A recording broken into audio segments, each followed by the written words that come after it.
Bismillahirrahmanirrahim. Assalamualaikum warahmatullahi wabarakatuh. Saya Ani Suryani. Izinkan saya untuk memaparkan hasil kasus ujian kasus yang keempat terkait hipertiroid. Sebelumnya saya ingin mengucapkan terima kasih kepada Ibu Haji Anita selaku penguji pada kesempatan kali ini. Baik, langsung saja di sini untuk kasusnya saya akan bacakan. Di sini kasus 4, pasien laki-laki berusia 45 tahun datang untuk memeriksakan dirinya ke UGD RSUP Sanglah dengan keluhan lemas yang dirasakan pada keempat ekstremitas. Lemas tersebut sudah dirasakan sejak 2 minggu yang lalu dan terjadi secara terus-menerus sepanjang hari dan semakin lama semakin memberat, hingga mengganggu aktivitasnya sehari-hari. Lemas dirasakan lebih berat pada tungkai bawahnya, sehingga pasien tidak dapat berjalan. Keluhan lemasnya tersebut tidak membaik setelah pasien beristirahat. Pasien juga mengatakan sebelum terjadinya lemas, pasien sempat mengeluhkan nafsu makan yang menurun. Pasien juga mengeluh sulit tidur yang dialami pasien sejak 2 bulan yang lalu. Pasien memiliki riwayat adanya benjolan di lehernya. Benjolan tersebut sudah muncul sejak 10 tahun yang lalu dan sejak 2 bulan yang lalu, benjolan tersebut mengecil. Pasien juga mengeluhkan adanya penurunan berat badan yang cukup drastis dalam 2 bulan terakhir, yaitu menurun dari 58 kilo menjadi 34 kilo. Pasien mengatakan nafsu makan dan minum juga menurun yang dirasakan sejak 2 bulan yang lalu. Buang air besar dikatakan meningkat, namun buang air kecil masih normal. Pasien memiliki riwayat hipertiroid sejak 10 tahun yang lalu dan telah diberikan PTU dan propranolol. Namun sejak 2 bulan terakhir, pasien tidak meminum obatnya dan beralih ke pengobatan herbal. Pasien tidak merokok maupun minum minuman beralkohol. Dari pemeriksaan fisik, pasien didapatkan kompos mentis dengan tekanan darah 120 per 75 mmHg, nadi 100 kali per menit, respirasi 22 kali per menit dengan suhu 36,8 derajat Celcius, dan PAS-nya yaitu 0. BMI pasien didapatkan 13,28 kilo per meter persegi. Pada pemeriksaan, status di dalam pasien didapatkan pada konjungtiva tidak tampak anemis dan ikterus juga tidak ditemukan. Namun ditemukan eksoptalmus pada kedua mata. Pada pemeriksaan THT tidak ditemukan adanya kelainan. Pada pemeriksaan leher didapatkan adanya benjolan pada leher kanan dan kiri dengan ukuran 10 kali 6 cm. Konsistensi kenyal terfiksir, tidak terdapat nyeri tekan. Pada auskultasi leher didapatkan bruit. Pada pemeriksaan toraks dan abdomen tidak ditemukan adanya kelainan. Sementara itu, pada pemeriksaan ekstremitas teraba hangat, pada pemeriksaan motorik ekstremitas atas dan bawah didapatkan tenaga atas 3, bawah 2. Tonusnya plaksid per plaksid, tropik normal, dan refleks fisiologisnya positif dan positif. Pemeriksaan sensoris didapatkan perasa raba, tekan suhu, serta proprioseptik masih dalam batas normal, tidak ditemukan adanya refleks patologis. Pada pemeriksaan laboratorium darah lengkap ditemukan WBC 5,3, 5,35, RBC sedikit menurun sebesar 4,36, HGB 12,30, HCT 40,4%, platelet 179. Sementara itu, pada pemeriksaan kimia darah tidak ditemukan adanya kelainan. Nilai SGOT yaitu 27, SGPT 34, BUN 18,40, kreatinin 1,05. Pada pemeriksaan fungsi tiroid didapatkan FT4-nya lebih dari 7,77 dan TSH senilai kurang dari 0,05. Pada pemeriksaan USG tiroid, ditemukan adanya pembesaran difus dan dari kelenjar tiroid sesuai dengan gambaran penyakit Graves. Pasien kemudian didiagnosa dengan hipertiroid dengan Graves disease dan diterapi dengan PTU 3 kali 200 mg dan propanolol 2 kali 20 mg. Pasien juga disarankan untuk menjalani operasi tiroidektomi, namun pasien menolak. Setelah perawatan, kondisi pasien membaik dan kelemahan pada kedua tungkai bawah juga membaik. Untuk jawaban dari pertanyaan yang pertama, yaitu pada kasus klien didiagnosis hipertiroid, yaitu keadaan di mana terjadi peningkatan hormon tiroid lebih dari yang dibutuhkan tubuh oleh kelenjar tiroid. Pada hipertiroidisme, konsentrasi TSH pada plasma menurun karena ada sesuatu yang menyertai TSH.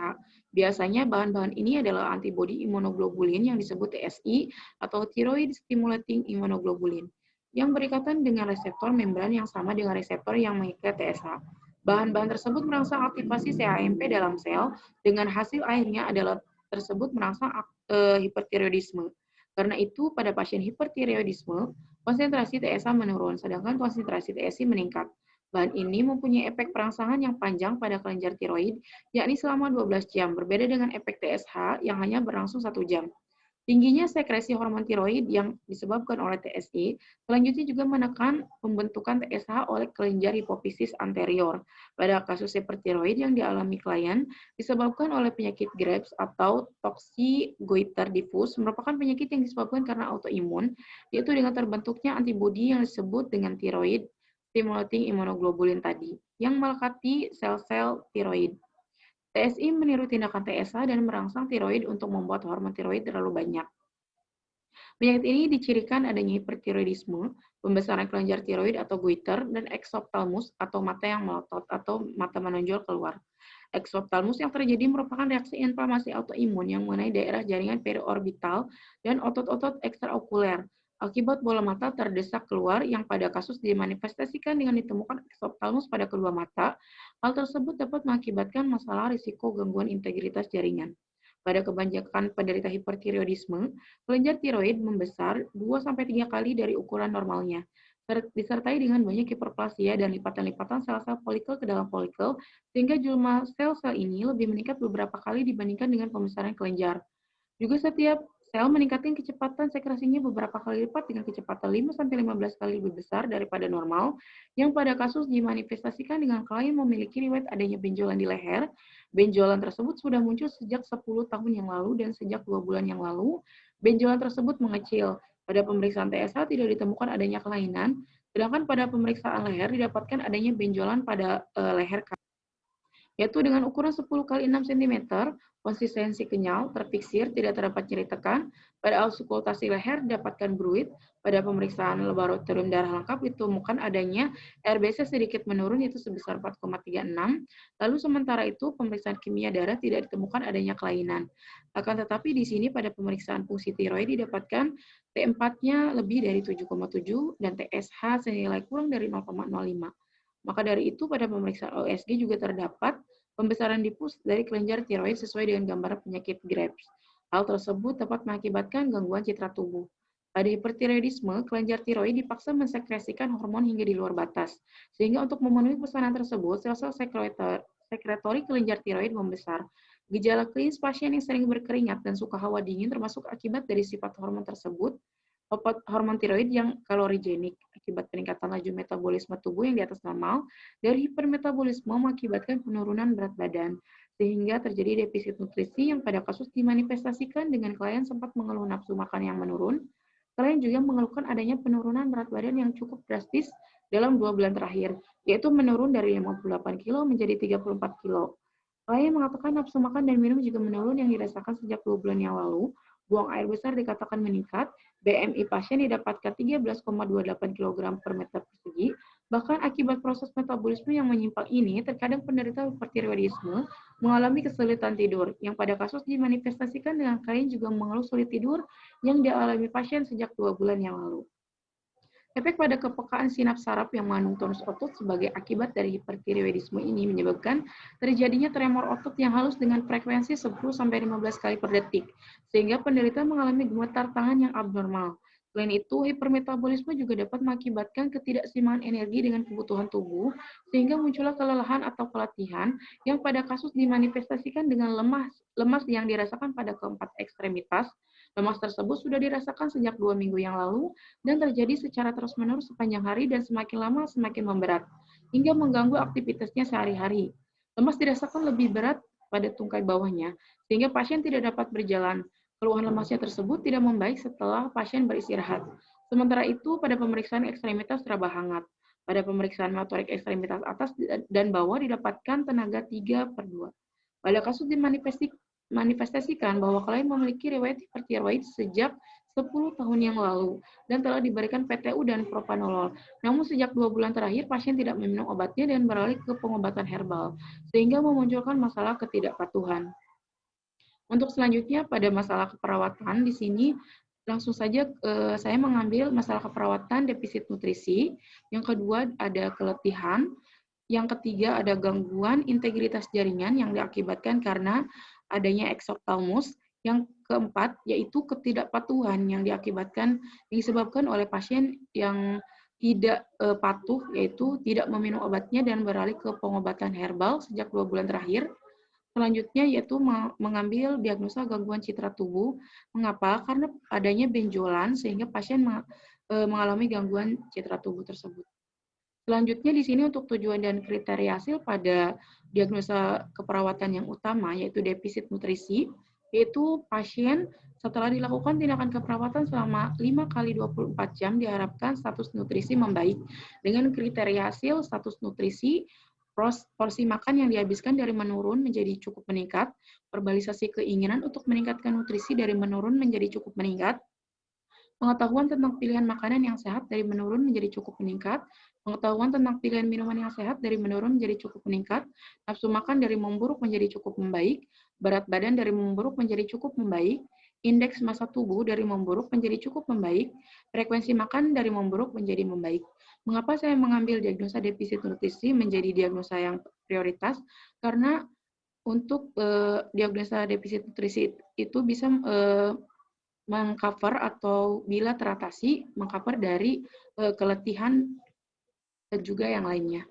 Untuk selanjutnya, untuk intervensi keperawatan, sebelumnya untuk diagnosa pada patofisiologi, pasien dengan hipertiroid akan mengalami risiko gangguan atau risiko penurunan curah jantung atau bahkan bisa terjadi penurunan curah jantung. Akan tetapi di sini pasien sudah diberikan terapi obat yaitu propanolol untuk menurunkan tensinya tersebut dan juga PTU yang terapi PTU ini.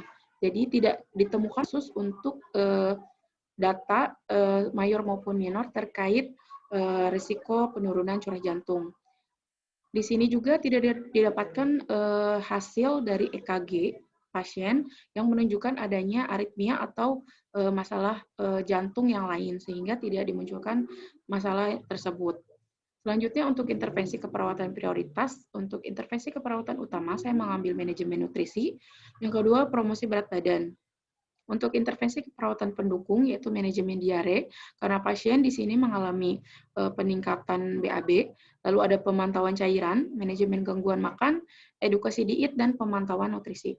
Di sini untuk uraian intervensi pada intervensi utama yaitu manajemen nutrisi, identifikasi status nutrisi, identifikasi alergi dan intoleransi makanan, identifikasi makanan yang disukai, identifikasi kebutuhan kalori dan jenis nutrien, identifikasi perlunya penggunaan selang nasogastrik dan monitor asupan makanan, monitor berat badan, monitor hasil penelitian laboratorium.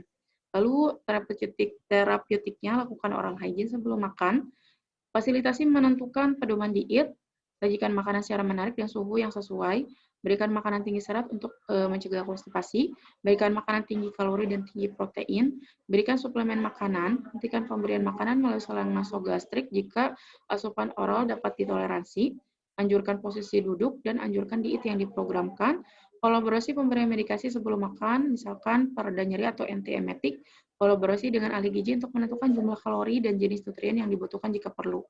Selanjutnya untuk intervensi pendukung di sini saya mengambil edukasi diet. Yang pertama adalah identifikasi kemampuan pasien dan keluarga menerima informasi, identifikasi tingkat pengetahuan saat ini, identifikasi kebiasaan pola makan saat ini dan masa lalu, identifikasi persepsi pasien dan keluarga tentang diet yang diprogramkan, identifikasi keterbatasan finansial untuk menyediakan makanan, lalu persiapkan materi, media, dan alat peraga, jadwalkan waktu yang tepat untuk memberikan pendidikan kesehatan, berikan kesempatan pasien dan keluarga untuk bertanya, dan sediakan rencana makan tertulis. Selanjutnya, jelaskan tujuan kepatuhan diet terhadap kesehatan, informasikan makanan yang diperbolehkan dan dilarang, informasikan kemungkinan interaksi obat dan makanan, anjurkan mempertahankan posisi semi-polar setelah makan, 20-30 menit setelah makan, anjurkan mengganti bahan makanan sesuai diet yang diprogramkan, anjurkan melakukan olahraga sesuai toleransi, anjurkan cara membaca label dan memilih makanan yang sesuai, anjurkan cara merencanakan makanan yang sesuai program, rekomendasi resep makanan yang sesuai dengan diet, dan rujuk ke ahli gizi, dan sertakan keluarga jika perlu. Mungkin itu saja Ibu yang bisa Ani sampaikan, kurang lebihnya Ani mohon maaf. Wabillahi taufiq wal hidayah. Wassalamualaikum warahmatullahi wabarakatuh.